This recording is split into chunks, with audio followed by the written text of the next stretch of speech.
Hello दोस्तों, मैं Sakshi. Welcome to our channel the life tales.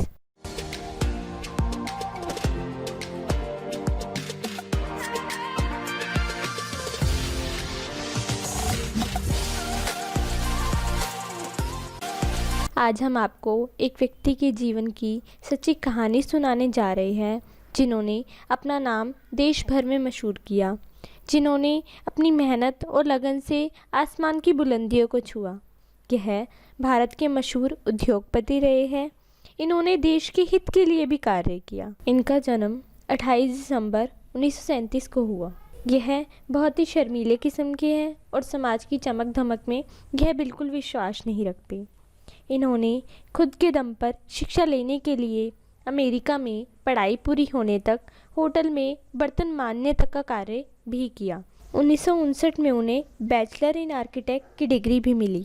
उन्होंने 1961 में अपनी कंपनी के साथ करियर की शुरुआत की। 1971 में उन्हें रेडियो इलेक्ट्रॉनिक कंपनी में नियुक्त भी किया गया। इन्होंने 1975 में मैनेजमेंट की डिग्री तक प्राप्त की।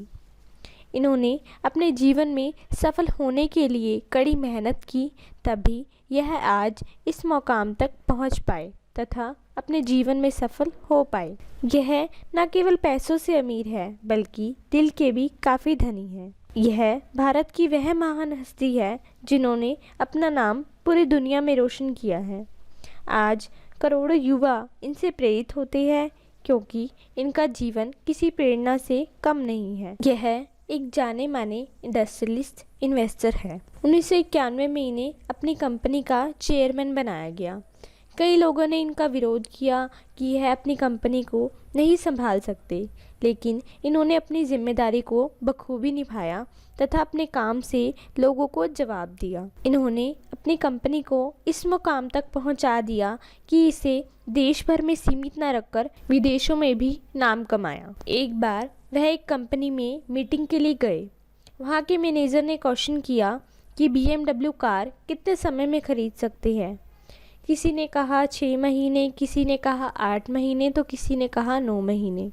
लेकिन उन्होंने कहा, मुझे कंपनी खरीदने में 7 से 8 साल लग जाएंगे। आप उनकी सोच को तो देखिए।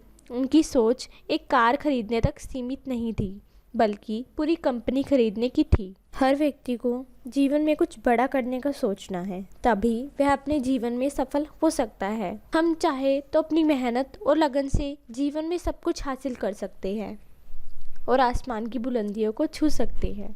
उन्होंने एक छोटे से काम से शुरुआत की तथा आज आसमान की बुलंदियों को छू चुके हैं। फिर एक बार उनकी ज़िंदगी में एक ऐसा ट्विस्ट आया। उनकी कंपनी घाटे में चल रही थी। उन्होंने अपनी कंपनी को फोर्ड मोटर्स को बेचने का फैसला किया।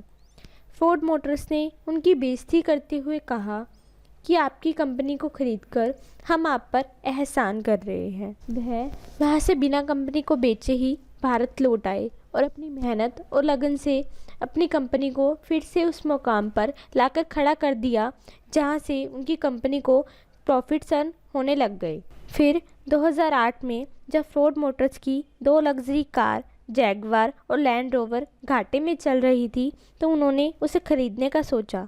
तब फोर्ड मोटर्स ने अपने शब्दों को बदलते हुए कहा कि आप हमारी कंपनी को खरीदकर हम पर एहसान कर रहे हैं। वह चाहते तो उन्हें मुंह तोड़ जवाब भी दे सकते थे, लेकिन उन्होंने ऐसा नहीं किया। उनके मन में सबके प्रति इज्जत और प्रेम था। आप उस शख्स का नाम तो ज़रूर जानना चाहते होंगे। वह भारत की जानी मानी महान हस्ती रतन टाटा जी है। उन्हें पद्म भूषण और पद्म विभूषण की उपाधि से सम्मानित भी किया गया, जिन्होंने अपनी मेहनत और लगन से अपना नाम देश भर में मशहूर किया तथा विदेशों में भी इन्हें जाना जाता है। 28 दिसंबर 2012 को वह इस कंपनी से रिटायर हो गए। दोस्तों, अगर आपको मेरी यह वीडियो पसंद आए तो इस वीडियो को लाइक, शेयर एंड सब्सक्राइब करें।